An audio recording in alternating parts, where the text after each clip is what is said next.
요즘 넷플릭스에서 나는 신이다 이런 방영이 되고 있는데 굉장히 많은 사람들이 관심 있게 보고 있는 것 같습니다. 특별히 거기에 JMS가 등장을 하죠.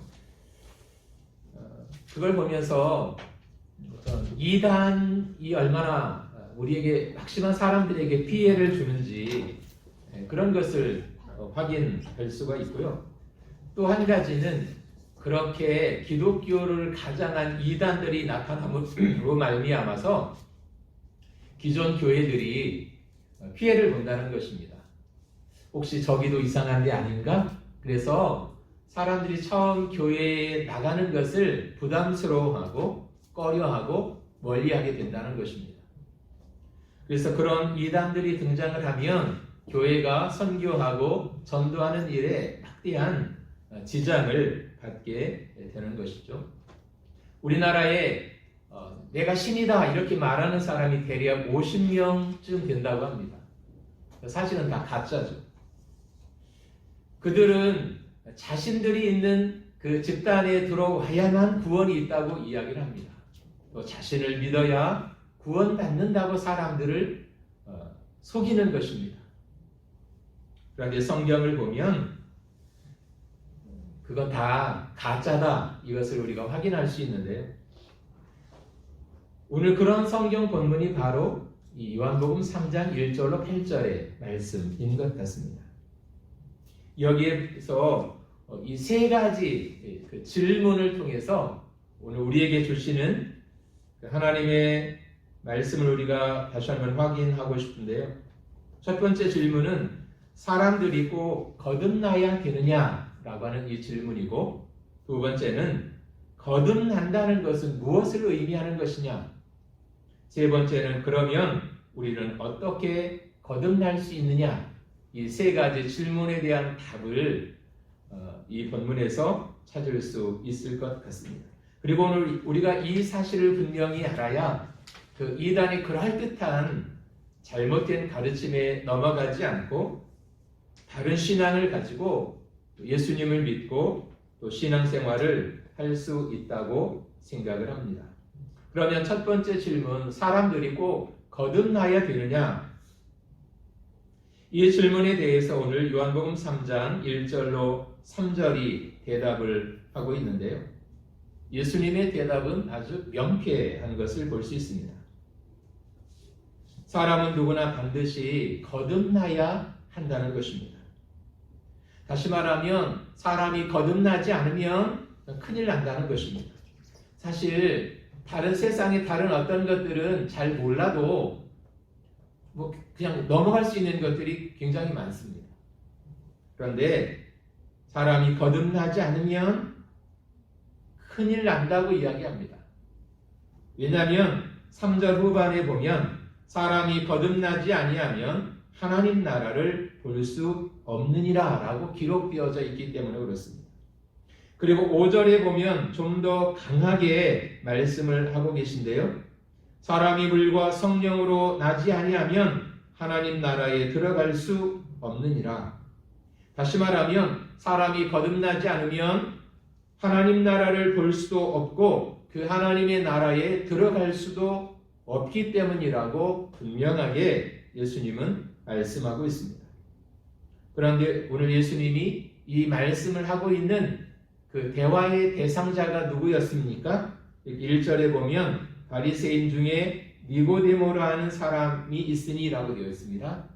어느 날 니고데모가 예수님을 찾아와서 질문하는 것이죠. 사람이 어떻게 해야 거듭날 수 있습니까? 이 질문을 합니다. 어쩌면 니고데모의 마음속에 깊이 묻어두었던 솔직한 질문이었던 것 같습니다. 이 니고데모라고 하는 이 이름의 의미는 백성의 정복자라는 뜻을 가지고 있는 이름이었습니다. 그리고 그 이름의 뜻만큼 여기 1절에 보면 유대인의 지도자라고 되어 있죠. 옛날 성경에는 유대인의 관원 이렇게 표현되어 있습니다. 이 지도자라고 하는 말은 이스라엘에는 그 나라를 다스리고 통치하는 70명의 사람들의 모임이 있었습니다. 그것을 산헤드린이라고 말하는데요. 그러니까 국가의 중요한 결정을 이 70명의 사람들이 모여서 하는 것입니다. 그 70명의 중에 한 사람이 바로 니고데모였다는 것이죠. 그러니까 이 사람은 굉장히 정치적인 큰 권력을 가지고 있는 사람이었다는 것입니다. 또 그는 요한복음 3장 10절에 보면 이스라엘의 선생이라고 표현되어져 있습니다. 그러니까 선생은 여러 선생들 중에 한 명이 아니라 여기서의 선생은 그 이스라엘의 탁월한 선생, 최고의 선생이라는 의미를 가지고 있습니다. 그러니까 예수님이 이 니고데모에게 이스라엘의 선생이다라고 말할 때 니고데모 이상의 선생은 없다라는 의미인 것입니다. 그러니까 이 니고데모는 유대인의 지도자였고 최고의 선생이었던 이 사람을 향해서 오늘 예수님이 말씀하고 있는 것입니다. 그러니까 최고의 교육을 받았을지라도 최고의 지성을 가지고 있을지라도 최고의 귀족이요 최고의 권력자였던 이 사람에게 오늘 이 거듭남에 대해서 이야기하고 있는 것입니다. 그리고 그 사람을 향해서 사람이 거듭나지 않으면 영생을 얻을 수도 없고 천국에 들어갈 수도 없다고 분명하게 말씀하고 있는 것입니다. 그런데 특이한 것은 2절에 보면 이 사람이 예수님을 찾아왔을 때 그때는 밤이었다고 이야기합니다. 보통 사람이 만나려고 하면 하나 낮에 오잖아요. 그런데 이 사람은 특이하게 밤에 예수님을 찾아왔다고 성경에 기록되어져 있습니다. 여기에는 두 가지 의미가 있는데 그냥 시간적인 의미로 낮이 가고 밤이 찾아왔을 때 그가 왔다는 의미도 있고요. 아마 그것은 이 사람이 그 유대인의 지도자였잖아요. 당시 예수님은 그냥 하찮은 사람이었습니다. 잘 알려지지도 않았고요. 그렇게 높은 사람이 저 갈릴리 시골 구석에 한 낯선 사람을 찾아온다는 게 쉬운 일이 아니잖아요. 그리고 사람들 눈치도 보이지 않습니까? 아마 그런 이유 때문에 이 사람이 사람들의 눈을 피해서 몰래 밤에 조용히 예수님을 찾아와서 사람이 어떻게 해야 거듭날 수 있습니까? 이 질문을 하고 있었던 것 같습니다. 또 하나의 의미는 이 밤이라고 하는 것이 이 니고데모라고 하는 사람의 영적인 상태를 의미한다는 것입니다. 아무리 세상적인 경륜이 있고 권력이 있고 많은 것을 손에 쥐고 있는 이 사람이라 할지라도 그는 영적으로 눈먼 사람이고 깜깜한 사람이고 한치 앞도 내다볼 수 없는 그런 영적인 어둠에 사로잡혀 있는 사람이었다는 것을 의미하는 것입니다. 공부를 많이 했어도 높은 권력을 가지고 있어도 돈이 많아도 또 오랫동안 종교 생활을 했을지라도 사람이 거듭나지 않으면 하나님 나라를 볼 수도 없고 들어갈 수도 없다. 그래서 사람은 거듭나야 되는 것이다. 오늘 예수님은 이렇게 말씀하고 있는 것입니다. 그렇다면 사람이 거듭난다고 하는 것이 무슨 의미인가 하는 것입니다. 그것은 4절로 8절의 말씀을 보면 대답이 나와 있는데요. 예수님이 밤에 찾아온 니고데모를 향해서 너는 다시 태어나야 된다. 거듭나야 된다. 이렇게 말씀을 하자 니고데모가 이렇게 4절에 보면 말을 합니다. 니고데모가 이르되 사람이 늙으면 어떻게 날 수 있사옵나이까? 두 번째 모태에 들어갔다가 날 수 있사옵나이까? 이렇게 질문하고 있습니다. 사람이 다시 태어나야 된다. 그러니까 니고데모가 난 나이가 많은 사람인데 어떻게 내 어머니 속에 내가 다시 들어갔다 나와야 되는 것입니까? 이렇게 진지하게 물어보는 것입니다. 그러면서 이게 가능한 일입니까? 이게 도저히 불가능할 것 같습니다. 아마 이런 투로 이야기를 하는 것 같아요. 그러니까 니고데모는 굉장히 지금 진지하게 이야기하고 있는데 상황을 보면 굉장히 웃긴 것 같습니다. 왜냐하면 이 나이에 내가 엄마 뱃속에 다시 들어갔다가 나와야 됩니까? 어찌 뭐 그런 이야기를 하십니까? 뭐 이런 투로 지금 이야기를 하는 것이죠. 그런데 말씀드렸던 것처럼 니고데모는 그 모자란 사람이 아니잖아요. 최고의 학문과 지성을 가지고 있는, 그리고 당대 최고의 권력을 가지고 있는 사람이었습니다.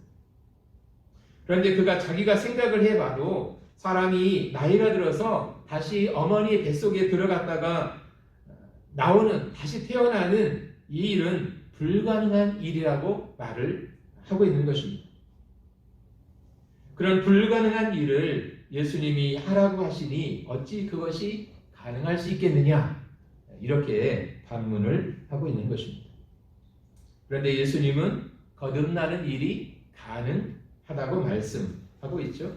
5절과 6절에 나와 있습니다. 예수께서 대답하시되 진실로 진실로 내게 이르노니 사람이 물과 성령으로 나지 아니하면 하나님의 나라에 들어갈 수 없느니라. 육으로 난 것은 육이요 영으로 난 것은 영이니 라고 되어 있습니다. 그러니까 다시 태어나야 된다, 거듭나야 된다라고 예수님이 말씀하실 때 니고데모는 그것을 그냥 육신적인 것으로 이해를 했습니다. 그런데 예수님이 거듭나야 된다라고 말씀하실 때 그것은 육신적인 차원의 문제가 아니라 영적인 차원의 문제로 지금 말씀하고 있었던 것입니다. 그래서 사람이 물과 성령으로 나지 아니하면 하나님 나라에 들어갈 수 없다, 그렇게 말씀하고 있었던 것입니다. 그 말은 하나님이 우리에게 성령을 부어주시면 성령이 그 마음속에 들어와서 그 사람의 마음을 변화시켜 주신다는 것입니다. 새로운 마음을 갖게 된다는 것입니다. 하나님을 향해서 새로운 생명을 얻게 된다는 이야기였던 것입니다. 그래서 성령이 우리 마음속에 들어오기 전에 사람의 마음은 굳은 마음이었다고 이야기를 합니다. 사람의 마음이 굳어지면 어떤 현상이 벌어집니까? 하나님의 말씀을 들어도 아무 느낌이 없는 것입니다. 성경을 읽어도 아무런 깨달음이나 감각이 없는 것입니다. 말씀을 들어도 알아듣지를 못합니다. 목사님이 설교를 해도 저거 무슨 이상한 소리냐? 이거 전혀 도움이 안 되네. 뭐 이런 반응을 보이는 것입니다. 왜냐하면 마음이 돌처럼 굳어 있으면 깨달음이 없기 때문에 아무런 느낌도 반응도 할 수가 없는 것입니다. 그래서 돌에다 대고 아무리 욕을 해도 아무런 반응이 없습니다. 거기다 머리를 부딪혀 봐도 자기 머리만 아플 뿐입니다. 그런데 성령이 이 사람의 마음속에 들어오시게 되면 그 사람의 마음의 변화가 일어나고 하나님의 말씀이, 복음이 깨달아지게 되는 것입니다. 2000년 전 예수님이 골고다에서 십자가에 달려 내 죄를 대신하여 죽으셨다고 하는 이 사실이 믿어지기 시작하는 것입니다. 내가 한 번도 보지 못한 이 상황이 내 마음속에 믿어지는 것, 그것은 얼마나 놀라운 기적이겠습니까? 성경이 하나님의 말씀이라고 믿어지게 되는 것입니다. 성경 말씀을 읽고 듣다 보면 그렇구나 하는 반응이 나오게 되는 것입니다. 한마디로 말하면 깨달아지기 시작하는 것입니다. 하나님의 사랑을 알고 느끼게 되는 것입니다. 점점 하나님의 사람으로 그 마음이 변화되어져 가는 것입니다. 이것처럼 거듭남이란 성령이 내 마음속에 들어오셔서 나를 변화된 사람으로 만들어 주시는 것을 이야기하는 것입니다. 그래서 8절에 보면 이것을 바람의 비유를 하고 있는데요. 바람이 임의로 불매 네가 그 소리를 들어도 어디서 와서 어디로 가는지 알지 못하나니 성령으로 난 사람은 다 그러하니라. 성령이 사람을 거듭나게 하는 이 역사를 바람처럼 신비한 것이라고 말씀하고 있습니다. 바람은 어쩌면 신비한 것 같습니다. 우리 눈에 보이지를 않잖아요. 어디로 와서 어디로 가는지도 우리는 알지 못합니다. 그렇다고 해서 바람은 없다, 내 눈에 볼 수 없는 것이기 때문에 바람은 없는 것이다, 이렇게 말할 수가 없잖아요. 바람에 대해서 우리가 이해하지 못한다고 해서 바람이 존재하지 않는 것도 아닌 것입니다. 우리는 바람에 대해서 잘 이해하지 못하고 알지 못하지만 한 가지 분명한 사실은 바람이 분다는 것은 알고 있잖아요. 왜냐하면 너무 바람이 세게 불면 어떤 때 지붕이 날아가기도 하고 나무가 쓰러지기도 하고 창문이 깨지기도 하고 이런 현상들이 나타나기 때문입니다. 그런 것을 통해서 지금 바람이 불고 있구나, 이것을 우리는 알게 되는 것입니다. 성령도 그와 같다는 것입니다. 성령이 우리의 눈에 보이지는 않지만 성령이 우리 마음속에 들어오심으로 말미암아 그 사람들 속에 놀라운 변화를 일으킨다는 것입니다. 그래서 사람이 거듭난다라고 하는 것은 성령으로 말미암아 그 사람의 속 사람이 변화되는 것을 의미하는 것입니다. 이것은 사람의 능력으로 되는 것이 아니라 오직 성령으로만 가능하다고 성경은 말씀합니다. 성령이 들어오셔야만 사람은 변화가 일어나는 것입니다. 아무리 윤리를 배우고 산속에 들어가서 돌을 쌓는다 할지라도 성령이 들어오지 않으면 사람은 변화되지 않는 것입니다. 그러므로 사람이 거듭나게 하는 것은 성령께서 하시는 일이라는 것입니다. 성령이 내 마음속에 들어오심으로 말미암아 나는 거듭난 하나님의 자녀가 되어서 성경을 읽을 때 그 말씀이 깨달아지고 하나님을 더 알기를 원하고 하나님의 사랑이 내 마음으로 느껴지기 시작하는 것입니다. 그러면 세 번째 질문, 우리는 어떻게 거듭날 수 있느냐 하는 것입니다. 예수님은 이스라엘의 한 역사를 말씀하시면서 이것을 설명하고 있는데요. 이스라엘 백성들이 40년 동안 광야 생활을 했죠. 그런데 대부분은 원망과 불평으로 40년의 세월을 보냈습니다.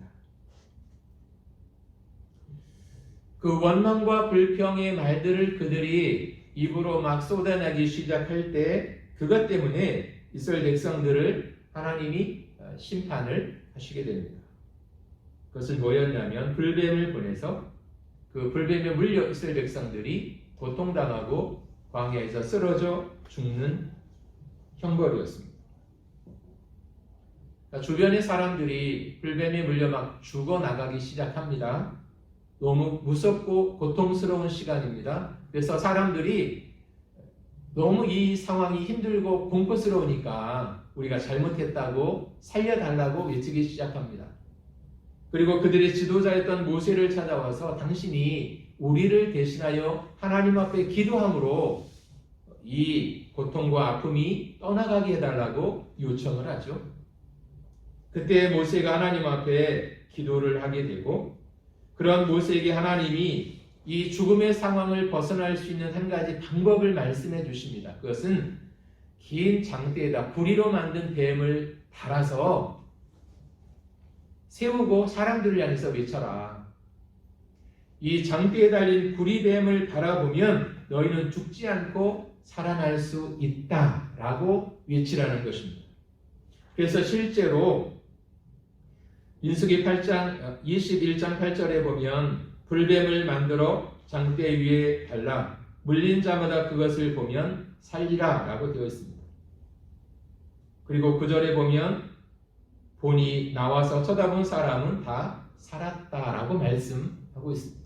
그러니까 모세가 장대에다가 구리뱀을 매달아 놓고 이것을 바라보면 산다라고 말할 때 그것을 믿고 바라본 사람들은 살았다는 것입니다. 그런데 그렇지 않은 사람들도 있었던 것 같아요. 왜냐하면 집안에 앉아가지고 그 구리뱀이 무슨 힘이 있겠냐. 그게 무슨 해독제도 아니고 그거 쳐다본다고 살겠냐. 아무리 생각해도 이건 도대체 논리적으로 이해가 되지 않는 거야. 그래서 마지막까지 버티고 바라보지 않은 사람들도 있었던 것 같아요. 에이 뭐 저거 본다고 살겠냐. 뭐 좀 근사한 다른 방법 그런 걸 우리에게 줘야지. 저거 한번 쳐다본다고 뭐 살겠어? 이런 반응을 보인 사람들은 실제로 구원받지 못하고 구리뱀에 물려 죽고 많은 상황이 벌어졌다는 것입니다. 그냥 믿고 쳐다보면 사는데 사람들은 그것을 어리석은 일이라고 외면했다는 것입니다. 예수님이 왜 이 사건을 말씀하고 있을까요? 요한복음 3장을 좀 더 읽어보면 14절과 15절에 보면 예수님이 그때 그 사건을 다시 한번 기억나게 하십니다. 모세가 광야에서 뱀을 든 것 같이 인자도 들려야 하리니 이는 저를 믿는 자마다 영생을 얻게 하려 하심이라 라고 말씀하고 있습니다. 모세가 광야에서 장대에 구리뱀을 만든 것처럼 예수님도 하늘과 땅 사이에 십자가에 달리실 것이라고 말씀하고 있는 것입니다. 그리고 하늘과 땅 사이 그 십자가에 달리신 예수 그리스도를 보고 믿는 사람들마다 거듭나고 영생을 얻고 죄 사함을 받게 될 것이라고 말씀하고 있는 것입니다. 그러니까 민수기에 나왔던 그 옛날 모세를 통해서 광야에 구리뱀을 매달아 놓고 이것을 보는 사람마다 구리뱀에 물려 죽지 않고 살아날 수 있다라고 하는 이 사건은 사실 예수님이 십자가에 달려 돌아가시고 그것을 바라보고 믿는 자들마다 영생을 얻게 된다고 하는 것을 미리 보여주기 위한 증거였던 것이죠. 그래서 지금도 마찬가지라는 것입니다. 십자가에 달리신 예수를 믿고 산다 바라보면 그래가지고 구원을 얻겠냐. 뭐 좀 다른 근사한 어떤 방법 그런 걸 우리에게 줘야지 라고 말하면서 그 주님을 바라보지 않고 믿지 않는다면 그 역시 하나님의 심판을 모면할 수 없다고 하는 것입니다. 그래서 십자가에 달리신 예수 그리스도 그분이 내 죄를 위해서 대신 피 흘려 죽으셨다고 하는 것을 믿는 사람들마다 거듭나고 구원을 얻고 영원한 생명을 얻게 된다고 성경은 말씀하고 있는 것입니다. 그래서 성령을 받고 변화되고 하나님을 알게 되는 것입니다.